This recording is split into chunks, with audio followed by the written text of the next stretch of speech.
Good morning students. आज का हमारा टॉपिक है introduction and nomenclature of carboxylic acids. ऐसे ऑर्गेनिक कंपाउंड्स जिनमें कि कार्बोक्सिल फंक्शनल ग्रुप प्रेजेंट हो उनको कार्बोक्सिलिक एसिड्स कहा जाता है। कार्बोक्सिल जो फंक्शनल ग्रुप है उसका डेरिवेशन एक तरह से कार्बोनिल और हाइड्रोक्सिल ग्रुप से हुआ है, क्योंकि कार्बोक्सिल ग्रुप में ये दोनों ही ग्रुप एक दूसरे से डायरेक्टली बॉन्डेड होते हैं। इस कारण से इन कंपाउंड्स को कार्बोक्सिलिक एसिड्स कहा जाता है। यहाँ पे देखिए ये कार्बोनिल ग्रुप इस हाइड्रोक्सिल ग्रुप से डायरेक्ट सिग्मा बॉन्ड के द्वारा बॉन्डेड है।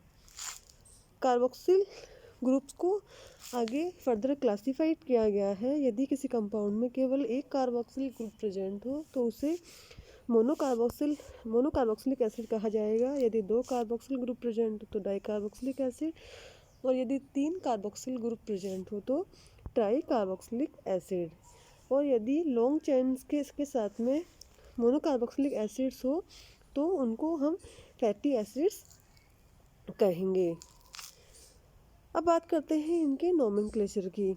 कार्बोक्सिलिक एसिड्स को इस तरह से भी शो कर सकते हैं मॉलिक्यूलर स्ट्रक्चर इनकी, और इस तरह से भी इनको शो कर सकते हैं क्योंकि दो ऑक्सीजन एटम्स प्रेजेंट है, इसलिए CO2H इस तरह से भी इसको लिख सकते हैं।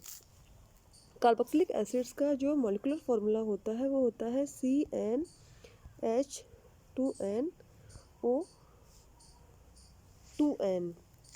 ठीक है, यदि n की वैल्यू यहाँ पे 1 हो तो यहाँ पे जो फर्स्ट कंपाउंड होगा उसका मॉलिक्यूलर फार्मूला ये होगा।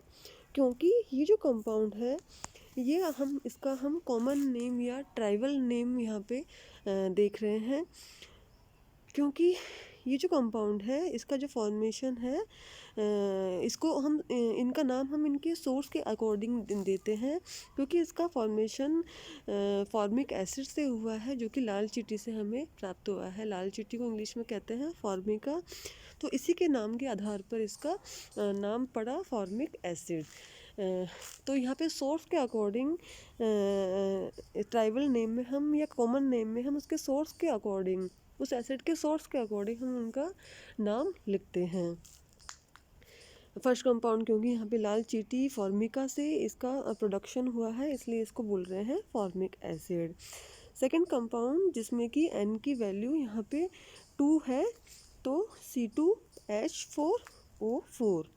तो ये कंपाउंड क्योंकि विनेगर से इसको प्रोड्यूस किया गया है, इसलिए इसका जो कॉमन नेम या ट्राइबल नेम होगा वो होगा एसिटिक एसिड। थर्ड कंपाउंड जो कि प्रोपियोनियो बैक्टीरियम या फर्स्ट साल्ट से इसको प्राप्त किया गया है, इसलिए ये हो गया प्रोपियोनिक एसिड। फोर्थ कंपाउंड जिसमें कि कार्बन एटम्स की संख्या 4 है, इसे क्योंकि बटर से प्राप्त किया गया है इसलिए इसका जो कॉमन नेम या ट्राइबल नेम हो गया वो हो गया ब्यूटेरिक एसिड। इसी तरह से फिफ्थ कंपाउंड जिसको कि वैलेरियम रूट से प्राप्त किया गया है इसलिए इसका नाम हो गया वैलेरिक एसिड। यहाँ पे हमने अभी इन कंपाउंड्स की बात करी क्योंकि कॉमन नेम की बात करी या ट्राइबल नेम की बात करी जो कि जिनको हम इनके सोर्स के अकॉर्डिंग नाम देते हैं। यदि हम नोमेनक्लेचर वाले सीरीज में यदि हम ड्राइव्ड नेम को देखें तो ड्राइव्ड नेम में यहाँ पे हम उसके डेरिवेटिव के आधार पर उसका कंपाउंड का नाम देंगे। यहाँ पे जो फर्स्ट कंपाउंड है फॉर्मिक एसिड, यहाँ पे एक अपवाद है। सेकंड कंपाउंड को हम एसिटिक एसिड यहाँ पे उसका नाम रख देते हैं, और बाकी कंपाउंड्स को ये एसिटिक एसिड का व्युत्पन्न मानते हुए उनका नाम हम डेराइव्ड पद्धति के अनुसार या डेराइव्ड सिस्टम के अनुसार रखते जाते हैं।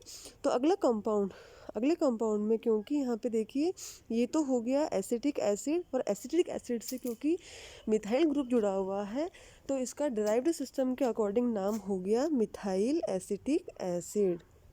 ये हो गया मिथाइल एसिटिक एसिड। इसी तरह से फोर्थ कंपाउंड में देखिए ये तो हो गया एसिटिक एसिड, और एसिटिक एसिड से क्योंकि इथाइल समूह जुड़ा हुआ है इसलिए इसका डेराइव्ड सिस्टम के अकॉर्डिंग नाम हो गया इथाइल एसिटिक एसिड। इसी तरह से फिफ्थ कंपाउंड में क्योंकि प्रोपाइल ग्रुप जुड़ा हुआ है एसिटिक एसिड से, इसलिए इसका डिराइव्ड सिस्टम के अकॉर्डिंग नाम हो गया प्रोपाइल एसिटिक एसिड। यहाँ पे देखिए ये एक कार्बोक्सिल ग्रुप से जुड़ी हुई कार्बन एटम्स की एक श्रृंखला है।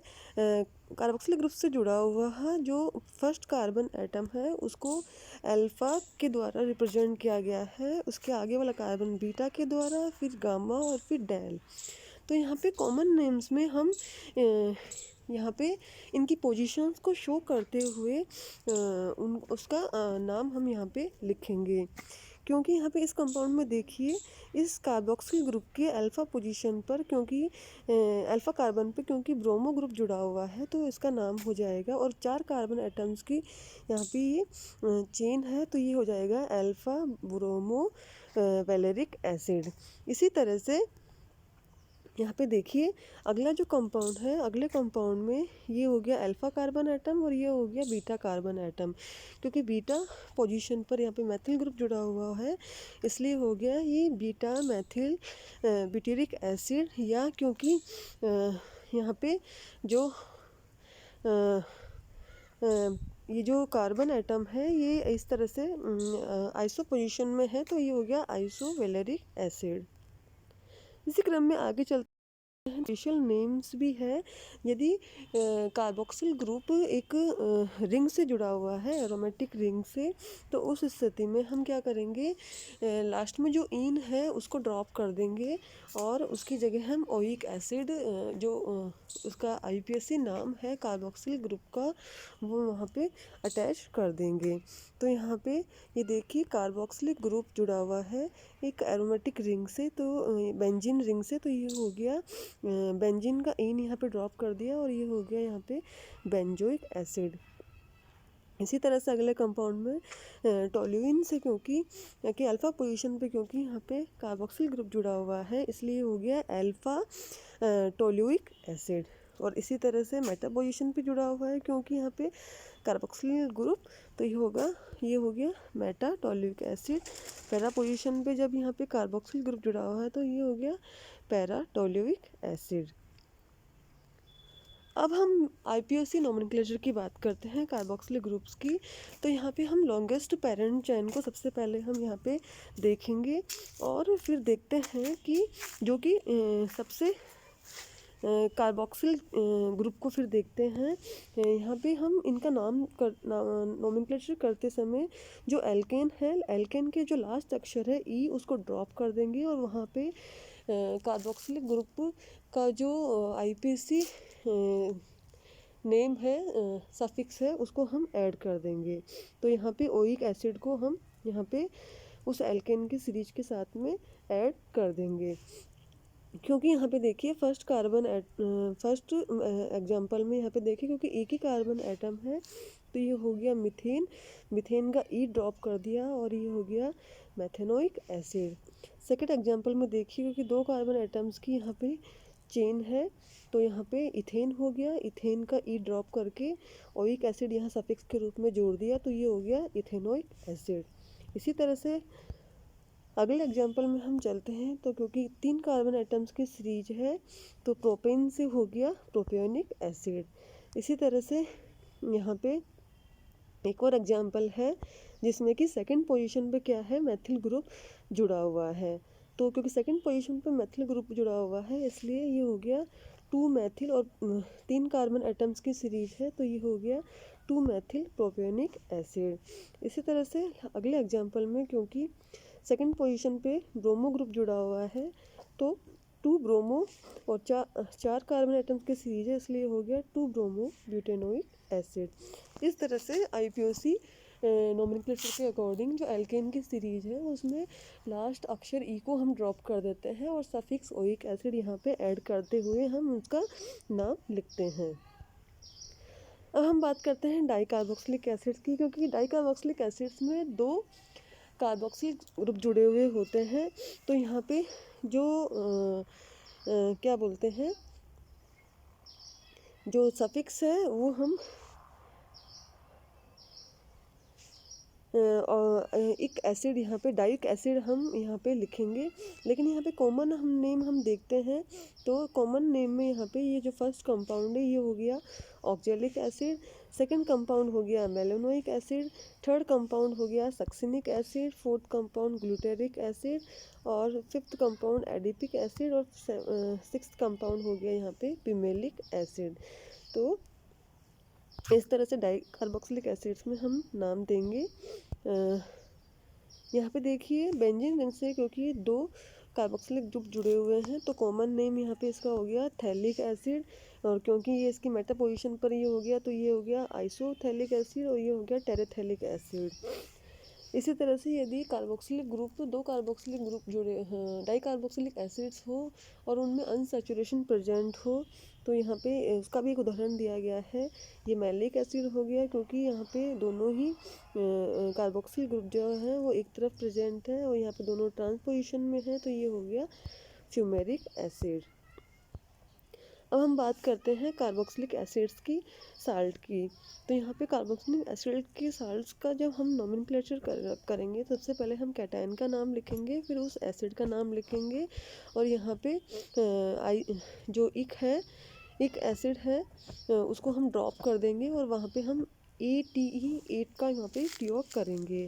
जैसे यहाँ पे ये फर्स्ट एग्जांपल है, फर्स्ट एग्जांपल में ये एसिटिक एसिड है, तो यहाँ पे क्या कर रहे हैं हाइड्रोजन को यहाँ पे हटा के जो है कैटायन वो ऐड किया गया है, तो उस कैटायन का नाम यहाँ पे हमने लिख दिया सोडियम, और फिर एसिड का नाम क्योंकि एसिटिक एसिड है इसलिए एक एसिड को यहाँ पे ड्रॉप कर दिया, उसकी जगह हमने 8 जोड़ दिया, तो ये हो गया सोडियम एसीटेट, यहाँ पे इसका कॉमन नेम हो गया। और अगर IPSC नाम देखें तो इसका IPSC नाम हो गया सोडियम इथेनोएट।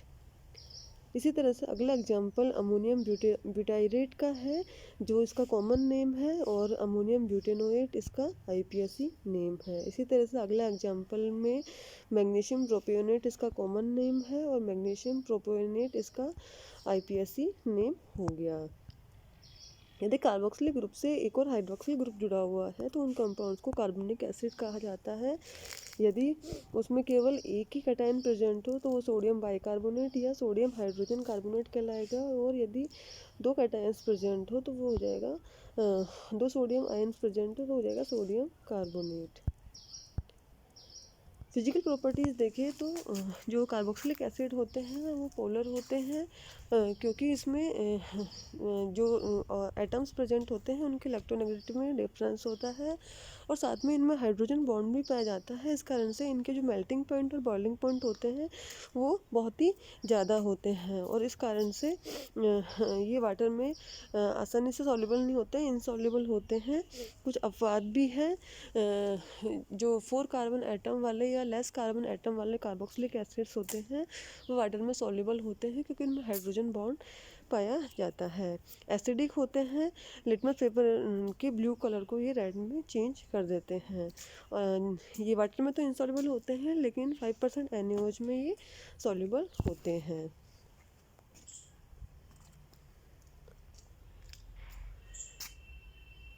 इनके जो आयंस होते हैं वो वाटर सॉल्युबल होते हैं। जैसे जो एसिटिक एसिड की बात हम करें, कार्बोक्सिलिक एसिड्स की हम बात करें तो कोवलेंट होते हैं, वाटर इनसॉल्युबल होंगे, लेकिन आयंस होंगे इनके वो वाटर सॉल्युबल होंगे।